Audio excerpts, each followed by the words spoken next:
This is the Royal Enfield Super Meteor 650. Of course you know that, you've seen it before, but in this video I'm going to give you my impression of this bike. On this channel, my son Darcy reviewed this bike last year and he really liked it, so I wanted to see what it was like for myself.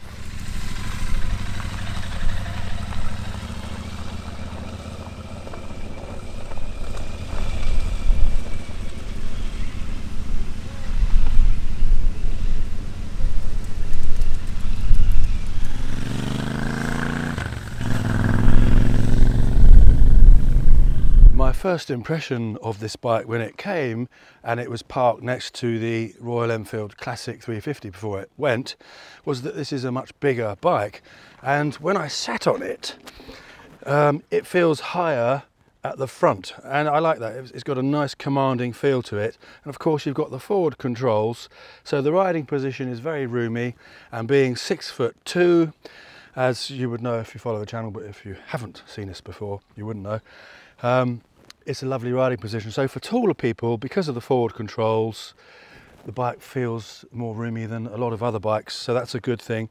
If you were shorter than that, it's hard to say, but you know, my legs are pretty bent, so the seat height isn't that high, so you're not going to have a problem with this bike whether you're taller or shorter.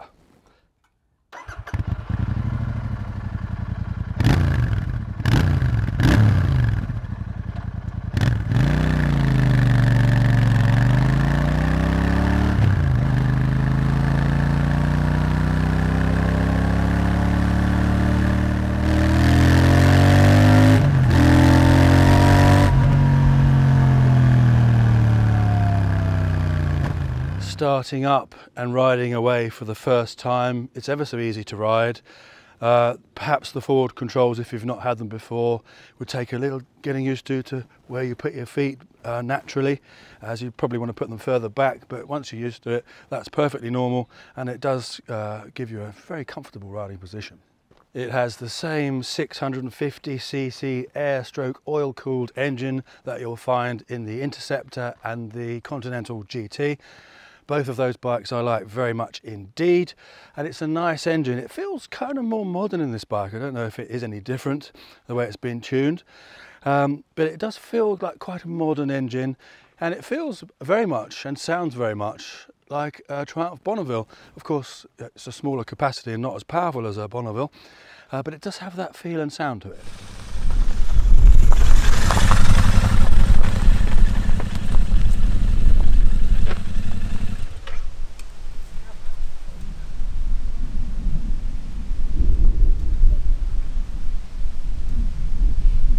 You've got 6 gears on this and quite a light, medium light clutch pull.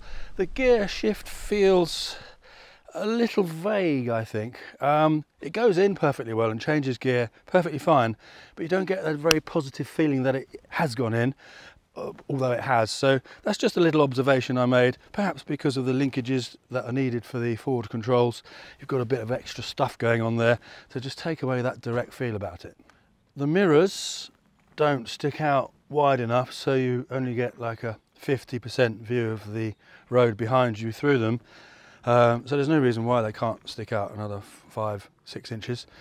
That would be a big improvement. The brakes are perfectly fine for the sort of bike that it is. You've got a single disc at the front and of course at the rear. The suspension is firm, and on the bumpier roads you do feel it. Not a problem, but just an observation.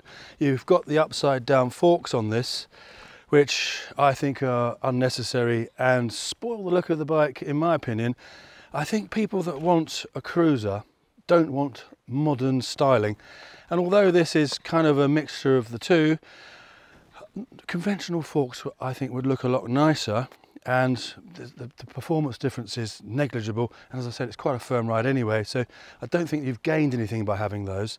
And another thing that I think for me spoils the bike is all this sort of silvery stuff here, highlighting things that aren't the best part of the bike. It would be better if they were in black and you not see them, because you know there's nothing special about them, and it just makes it stand out when it shouldn't need to.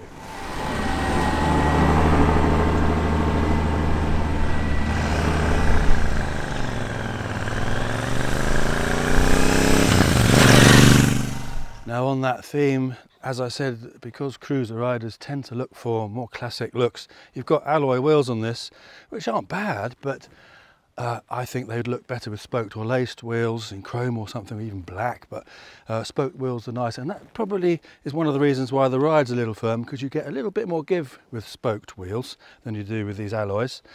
So overall I'd say the upside down forks, the wheels, and let me see, pretty much that's it. Oh, and the triple clamps and those sort of things. This is nice. I like the sort of silver on this. This looks quality. The instrument cluster is off center, which I don't like. You've got this little nav thing on the right, which is useful if you have a mobile phone. I'm trying to get rid of my mobile phone, so I don't want to connect anything to anything. So that's not of any interest to me whatsoever. But it would be nicer if the clock had just twin clocks or a single clock. But the analog I like. I don't like the blue writing in it. And it's kind of trying to be a little bit too modern, where classic would have just worked perfectly fine.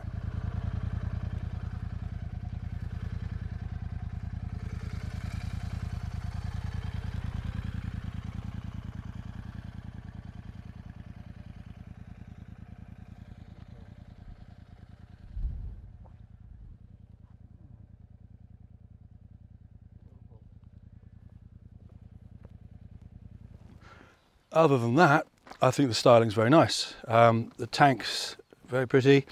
Kind of a bit egg-shaped at the top, I don't know. From the top it doesn't look as nice as it does from the side. I'm being nitpicky, by the way. I'm not being critical for no reason at all.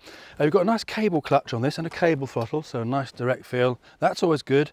The exhaust looks nice, but of course it sounds subdued because it has to, because of the regulations. So I'd change that if I had the bike myself to something a bit more free-flowing that sounded nicer.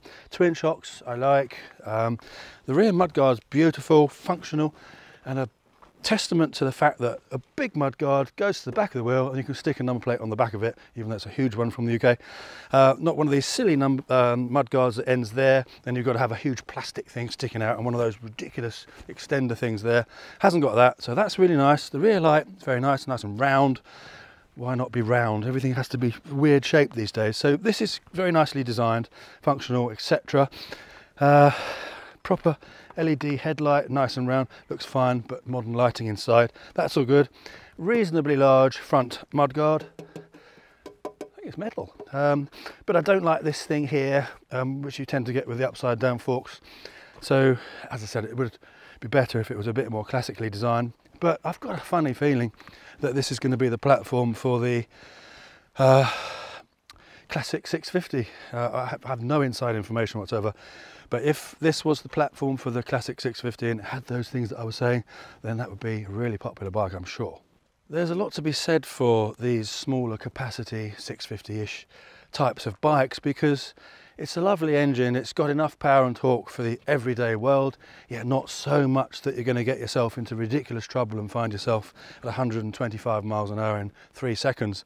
So from that point of view, it's a great bike. For the everyday roads with speed bumps, speed cameras, potholes, gravel, detritus, rubbish roads we have in the UK, it handles them perfectly well, and as I said, a really powerful bike. Can be a pain in the neck having to sort of hold it back all the time, and it's like this because you want to get, it wants to move and you want to keep it going slowly. So for pootling around, it's fine. If you want to thrash it, it's really rewarding as well. Corners nicely and what have you. Now the handling, I can't find on Royal Enfield's website the rake and the trail figures, but it kind of feels a little bit too sharp in the steering for me for being a cruiser. So I would say it needs a little more rake and a little more trail to give it that stability, and I think that would improve it as a cruiser. One thing that it doesn't have on the instrument cluster is a rev counter, which is a shame, and like I said, it would be better if it had one dial as a rev counter and another for the speedometer, or just the one with the digital rev counter on it, but that's a bit of a shame. You've got a pillion seat here if you have a friend, and it's kind of a perch, so it would be fine to sort of nip down to a cafe or coffee bar or up the road, but I wouldn't want to travel very far on it. It's adequate. You've got these little grab rails here, which is also useful manoeuvring the bike around. And talking of manoeuvring, when you do a 3-point turn, the lock to lock is very minimal. So you've got to do quite a few shunts to get around. So I don't know why they've done that really, because I mean, a lot of bikes are like that these days, especially with steeper rakes. So I don't know if it's that, but yeah, I say you've got to bear in mind that it's not a sharp turner like the classic 350 is.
This bike, I think, fits a place in the market where there's a big hole, and I think it fills that hole. Let me know what you think. But now the Iron 883 has gone from Harley Davidson, which was fabulous, and they've replaced it with the Sportster and the Nightster, which are too mental. You know, they're fine, but sometimes you just want a lower powered bike to pop along and look cool on. And the Sportster and the Nightster are just too mental for that, and a lot of people don't like them. So it kind of fills that gap. I've ridden the Iron 883 many times, and it doesn't feel like you're riding the Iron, but it's kind of, the Iron isn't very powerful, so it's sort of similar in that sense. But in terms of feel, it feels much more like a Triumph Speedmaster. The riding position and everything, the way it handles. So it's very Speedmaster-ish, but without so much power, because the Speedmaster is the 1200cc and much more powerful. But it does have that sort of vibe to it. Now, a few facts and figures. I'm not going to go into all of them because you can read the specs on Royal Enfield's website. But the price of this is from £6,799 in the UK. And it goes up to about 7,299, I believe, depending on what paint colour you choose. It produces 47 PS or 47-ish horsepower at 7,250 RPM and 52.3 Newton meters of torque. I'll put that up in Imperial as well at 5,650 RPM, so sort of fairly high, 3/4 of the way up the rev range. 15.7 litre tank. 241 kilos. It doesn't feel that heavy to me, but I've been to the gym a couple of times, so what does? The Interceptor starts at £6,399, so 399, 499, 599, 699, 7, £400 difference. What would you buy? Well, a bit of both really. I like the 4 controls of this. I think the Interceptor's got a little bit more character than this, and I think perhaps in refining this bike and making it more modern, some of that character has been taken away, which might be something you like, because you know you want a smooth bike that does everything just so. Then you're going to love it, because Hondas, for instance, you know, they're perfect but characterless. This has more character than that, of course, but it's not like riding a true classic bike.